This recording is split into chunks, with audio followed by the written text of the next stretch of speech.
Okay, today's mini lecture is for session 3.2 or OD interventions, precisely with regards to strategy and structure.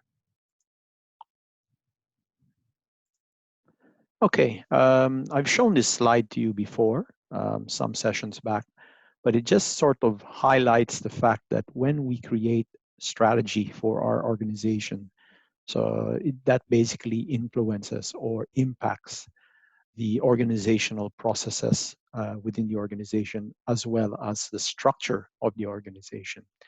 So um, usually structure will follow from the strategy that we come up with. And basically structure must be followed by a process. We need to improve the way we work together in order for us to make the structure more effective. And basically the structure is there in order to come out with a good strategy, or in order for us to implement strategy in a proper way. So again, I've shown you this slide before, which is a very useful way to sort of understand how our organization is working and how we can discover opportunities for change. And if you recall, the organization is like a giant organism, and our organization uses inputs in order for us to basically come out with outputs. So we transform these inputs into something valuable, and then that's what we offer our customers and our stakeholders.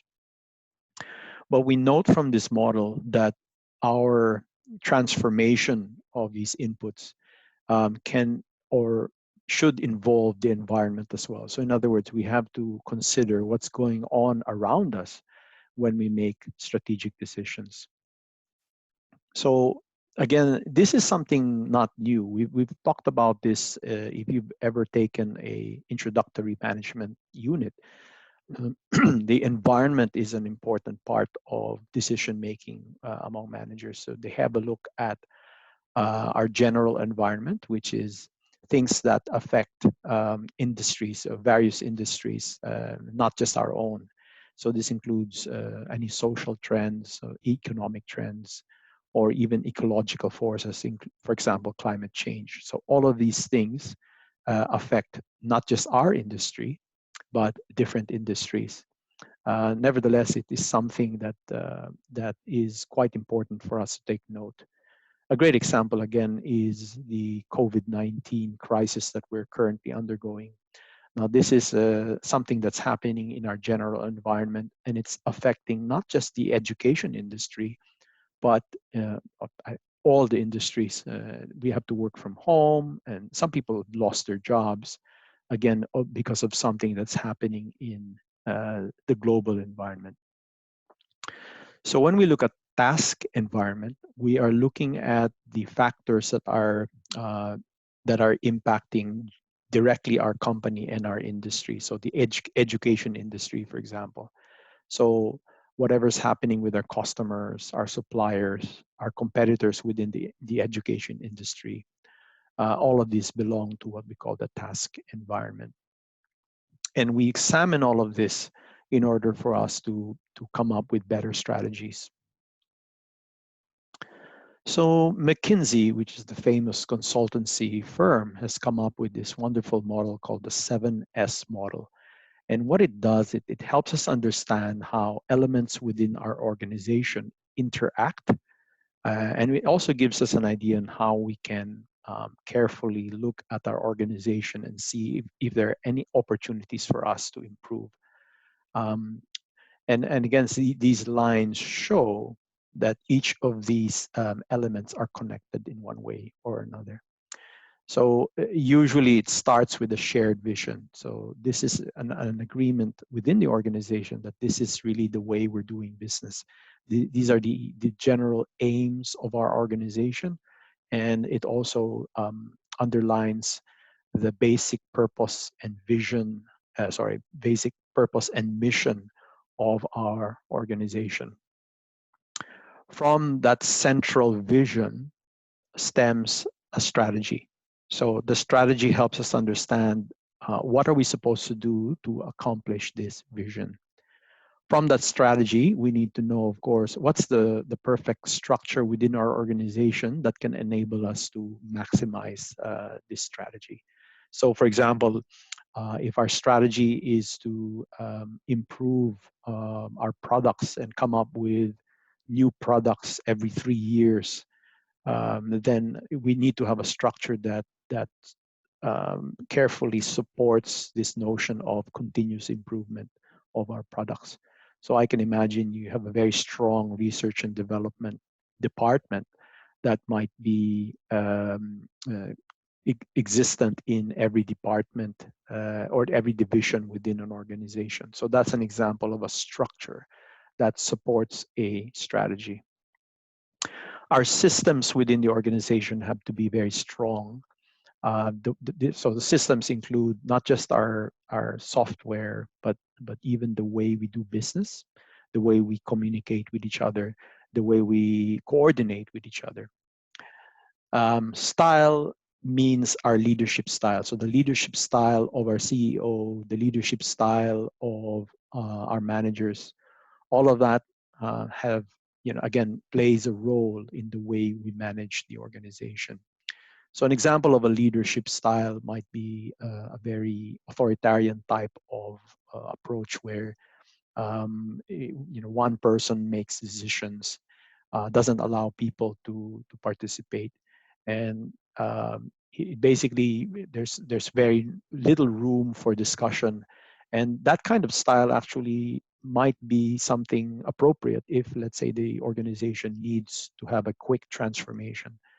But in general, if we want a more ordered change, as we discussed before, like an organizational development, then the style might be more participatory, which means we get people to share their thoughts and their suggestions on how we can change the organization.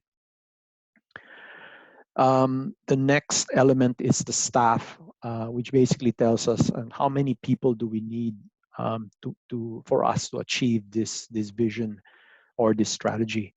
What kind of people should we be hiring? And then also, what kind of organizational culture should we have that can be effective in accomplishing our vision? The next is not just the culture, not just the kind of people, but the skills that they have. Do they have the proper skills to accomplish the mission? And of course, training and development would fall as part of this element.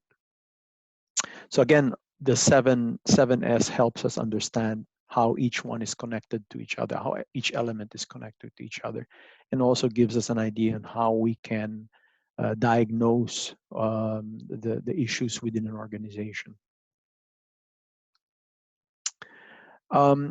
Restructuring organizations, it basically has two approaches and two types of restructuring. And the first is what we call downsizing, and the second is re-engineering. And let's discuss a little in more detail what these things are.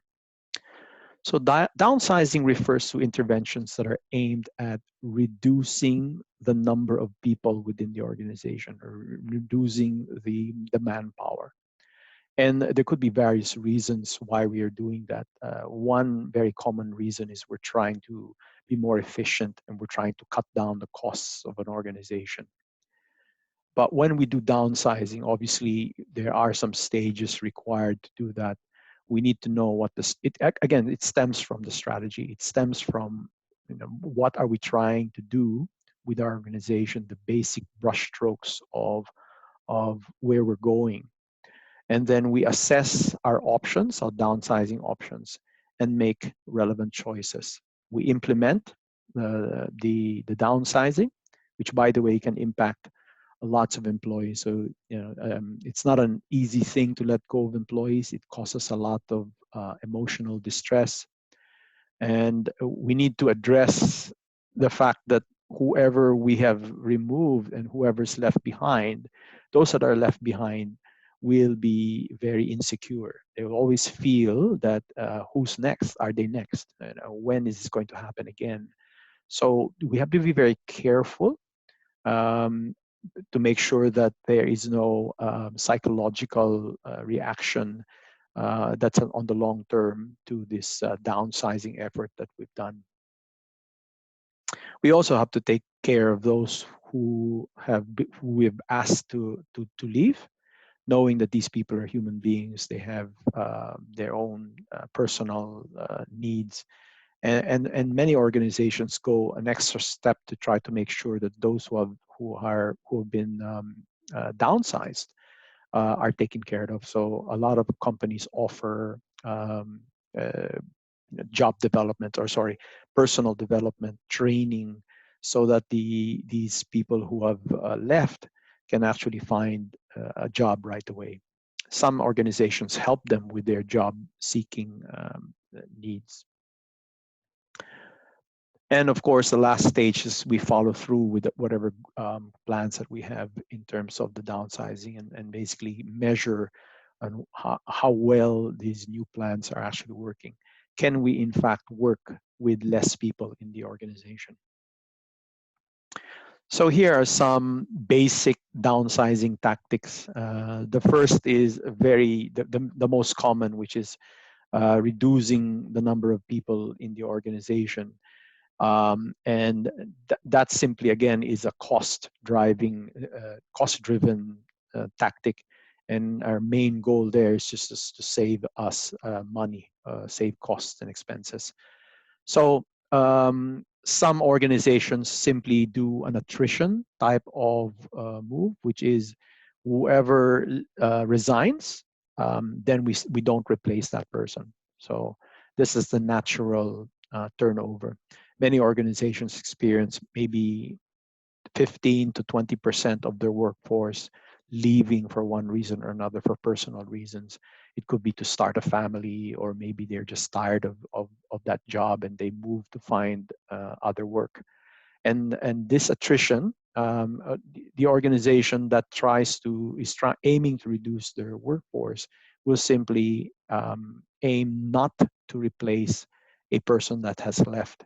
And we have to then reorganize ourselves so that whatever job that person used to do is now going to be handled by some other person. So some companies offer early retirement incentives. So they offer employees some money so that they can voluntarily leave. Usually these kinds of interventions are better, because there's not as much psychological impact, because they're retiring on their own and they're receiving some money for that move to retire. The second downsizing tactic is an organization redesign, and it is aimed at organizational change, has a moderate term implementation, and it fosters transition and potentially transformation of the organization. So again, this one is a little bit more aggressive, and at this point, we are actually eliminating functions. We're merging units together. So, in the old days, you could have an engineering design department and a manufacturing department. And some organizations, to save up, might merge these two teams together and maybe reduce the number of people within that big team. Part of that is redesigning tasks, and we'll discuss in a few minutes how some organizations redesign a job or a position so that it covers more tasks, more responsibility, reduces the manpower, and perhaps makes the job more challenging, which is possibly a good thing. A few days ago, we talked about, or we did view that video of the news broadcasting company that tried to redesign their work so that the broadcasters, the people that behind the camera, would also from time to time go out and do their own videos and their own stories on their own, carrying their own camera. So that's an example of a redesign of a task. Sorry. So the next tactic is a systemic reorganization, I might call it. And this one is not just again, it's systemic in the sense that the entire organization is being downsized, and it means a change in culture. And usually this implementation will take a long time. It takes a couple of years for you to be able to undergo this systemic downsizing. And it helps when you're trying to do a major transformation of an organization. So in this particular approach, we're changing responsibilities across the board. We're involving a lot of people in the planning. We are trying to get people to be more continuous improvement oriented, and making innovation something that is ingrained within the culture of the organization. All right, so the second approach to restructuring, earlier we were talking about downsizing, which as the term suggests, we are actually trying to reduce the workforce. But within re-engineering, it doesn't necessarily mean a reduction in the workforce. All it really means is we're redesigning the way we're doing business in order to have a dramatic improvement in performance. So this is, again, rethinking the way we're organized and seeing, can we reorganize ourselves so that we can deliver better service to our customers, for example. There is a case study that some of you might be doing. It's called Ramjet. And within that case study, you will notice that the CEO made a decision that their existing organizational structure, which was a functional organizational structure, which means they were divided into functional groups like marketing group, accounting group. They were divided according to a function. But because they had so many products, and that these products were becoming more and more complicated, they decided to reorganize themselves into a divisional type of organization. And that was the intention. There was for each division to be concentrating on a certain type of customer, and hopefully that customer orientation, that customer focus, would make them come out with better products, faster design of new products, because they are focused on their type of customer. So by the way, I will have more material within Moodle which explains organizational structures. Those of you who have taken organizational structures before in another unit, this is just a way to refresh your memory. We also talked about organizational structures in management principles, the first unit of management. So more on that in a separate, perhaps in a separate video, separate materials. So when we're doing re-engineering, there are some steps involved before we re-engineer, and that is preparing the organization would be the first step. Now, how do we prepare the organization? We create the awareness and the desire for people to change. We create awareness of what our organization is undergoing, what issues it is facing, what competition is it facing, and how is the global environment changing, so that people realize that they have to change with the environment. So that is what we mean by preparing the organization. So basically, we do a fundamental rethink of the way we get our work done. We identify and analyze what are the key business processes, or in other words, the core business processes involved that generate our business. So an example of a core business process might be, for a consulting company, is hiring new talent and developing them to become better, to make better consultants. So the next step within this fundamentally rethinking the way we get our work done is we need to define the way we're doing our goals. We need to to come up with objectives, performance objectives, and then look at the processes of how we accomplish these objectives, and trying to see whether we can get to accomplish these goals in a quicker manner, a quicker and a more efficient manner. And then the last step is, of course, we restructure the organization around that new business process.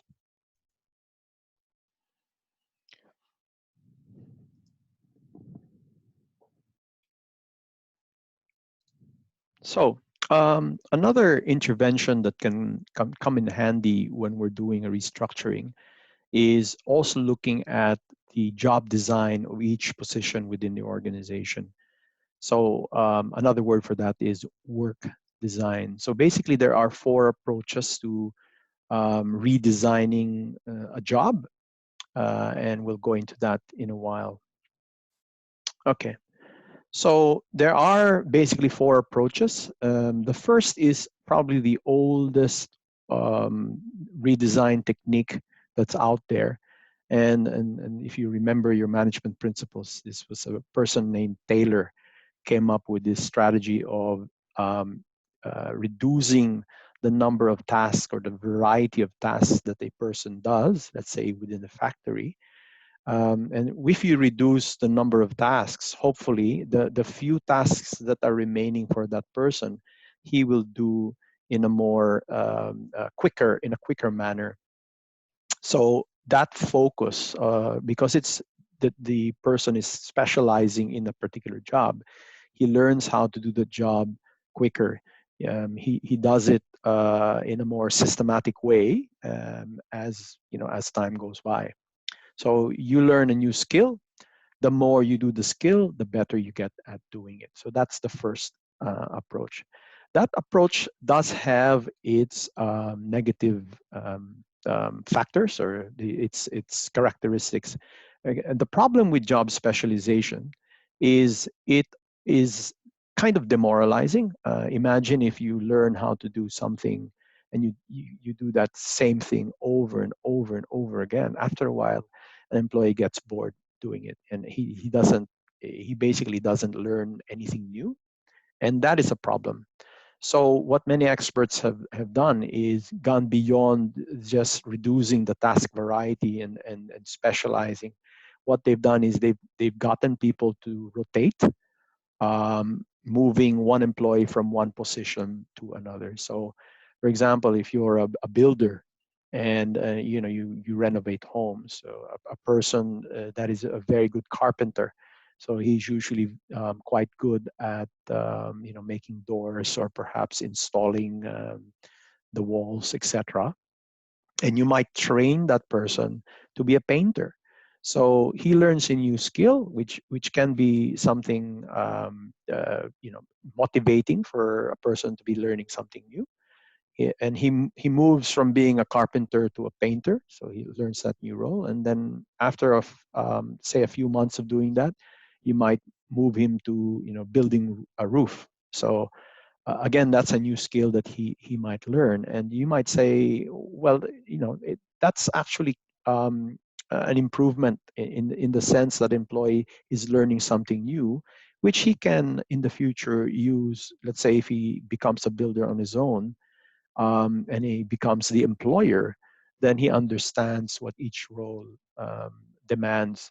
And again, that is something motivating because it breaks the monotony. It helps that person learn new skills. The next approach is job enlargement. And this time, instead of just rotating that person from one to another, you might add the task along with his original task. So for example, not only does a carpenter create the walls, but he also paints them later on. So um, this is a little bit different from rotation, because in rotation, you're just doing one job at a time. So if you're a carpenter, for this point in time, you are only building walls. And then you move from there to a painter, and at that point of time, you're only painting. So, but in job enlargement, you're actually doing two tasks more or less at the same time. So you're building the wall, and a few days later, after the wall is built, you paint it. So as an example of enlargement, it's again, it motivates people because it maximizes their skills, it maximizes their achievement, and it creates this, again, you learn new tasks, but you also learn how to manage these tasks, and so you have a little bit more control over the way you're doing, not just one task, but multiple tasks. The last is job enrichment, which is similar to enlargement. But the key difference is when you're enriching a job, you're actually adding responsibilities. For example, the control and maybe the quality control of that task is now being given to the person who's doing it. So not only is the carpenter going to build the wall, he's going to paint the wall, but maybe he's also going to schedule when he's going to do these tasks himself. And then he also checks the quality by himself. And so if you add that responsibility, again, it is something that motivates people because of that added responsibility, and it promotes this sense of achievement. So what job enrichment does, it seeks to gain empowerment of the employee. The employee gains a lot more confidence and a lot more meaning and impact to the job that he's doing. And he's given that freedom and discretion to make decisions on his own.